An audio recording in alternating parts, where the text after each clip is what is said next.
BJP ভালো চেনে, বিজেপিকে তৃণমূল ভালো চেনে, একই স্কুলিংয়ের বিষয়। এ ব্যাপারে অন্য কারুর কিছু মন্তব্য করা সঠিক হবে না।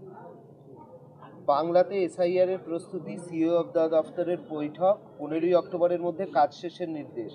সবটাই অমিত শাহের নির্দেশ, উনি অ্যাক্টিং পিএম। দুর্যোগের মধ্যে এসআইআর কেন, এটা বিজেপির কমিশন বলে মন্তব্য করেছেন মুখ্যমন্ত্রী। দেখুন, আমি এটুকু মনে করি যে নির্বাচন আমাদের একেবারে দরজায় কড়া নাড়ছে। সেই সময় এই যে এসআইআর, বিহারে এসআইআর, কেন কিছুদিন আগে থেকে কেন এসআইআর করার কথা ভাবনা চিন্তা করা গেল না? 2-3 বছর আগে করতে পারতেন এসআইআর।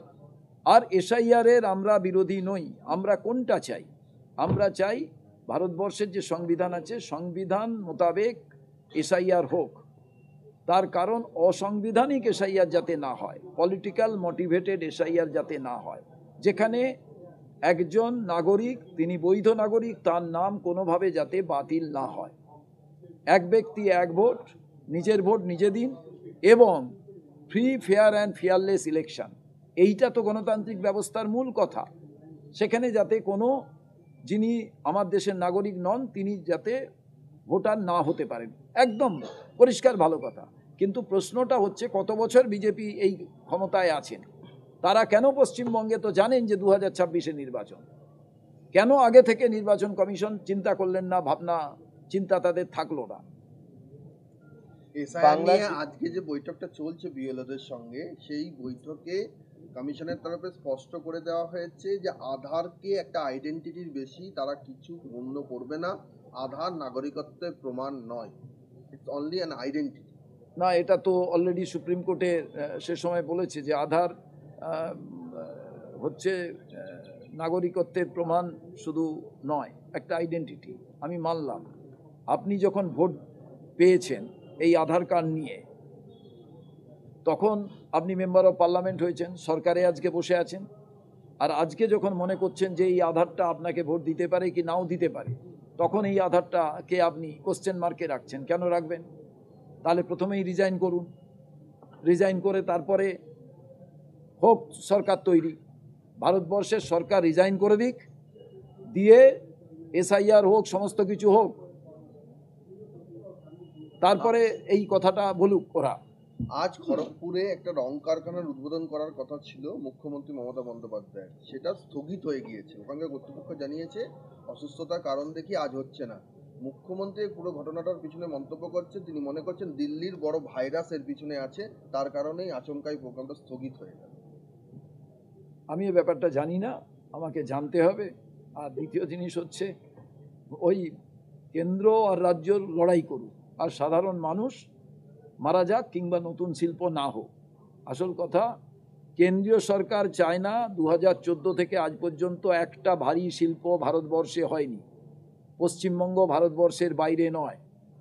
আমাকে একটা শিল্প ভারতবর্ষে ভারী শিল্প হয়েছে যদি আপনারা সাংবাদিক বন্ধুরা দেখাতে পারেন, আমি বলবো হ্যাঁ, এরা কিছু প্রোডাক্টিভ কিছু করতে চায়। এই রাজ্য সরকার কেন্দ্র সরকার দুজনে প্রোডাক্টিভ কিছু করতে চায় না, অনলি নির্বাচনটা কি করে জিতবো এই ভাবনাই এরা বহন করে বেড়াচ্ছে। বাংলার নাগরাকাটায় পাথরবাজদের আক্রমণ, মঙ্গলবারও কুমারগ্রামের বিধায়ক মনোজ ওরাওয়ের ওপর হামলা চালায় দুষ্কৃতীরা। সেই সময় জওয়ানদের ওপর হামলা করা হয় বলেই অভিযোগ। মমতা বন্দ্যোপাধ্যায় নিজে সেনাকে অপমান করেন, সেনাও নাকি মমতার ভয় পালিয়ে যায়। তৃণমূলের গুন্ডাদের সাহস যোগাচ্ছেন মুখ্যমন্ত্রী। কে বলছে এই কথা? না না, বলছে কে? আপনি প্রশ্নটা করছেন, এটা বলছে নাকি? মমতা বন্দ্যোপাধ্যায়ের আগেও অপমান করেছিলেন, বলেছিলেন আমার ভয়। আরে আপনি বলছেন না, কে বলছে এটা? আপনি আপনি আপনি কি কোনো রাজনৈতিক দলের হয়ে বলছেন না? কে মানে এই উক্তিটা কার? আমি সেটাই জানতে, সেরকম তো আমি উত্তর দেবো। বলছি, বাংলার বিভিন্ন জায়গায় চলছে গুন্ডারাজ, সাধারণ মানুষ ভয়ে আছেন। রাষ্ট্রপতির সাথে দেখা করে রাজ্যকে তোপ রাজ্যপালের। খগেন মুর্মুর ওপর হামলার ঘটনায় মুখ্যমন্ত্রীকে 24 ঘন্টা সময়সীমা দিয়েছি, জানালেন রাজ্যপাল। রাজ্যপাল তো সাংবিধানিক প্রধান, তাহলে as a head of the constitution he should act like that.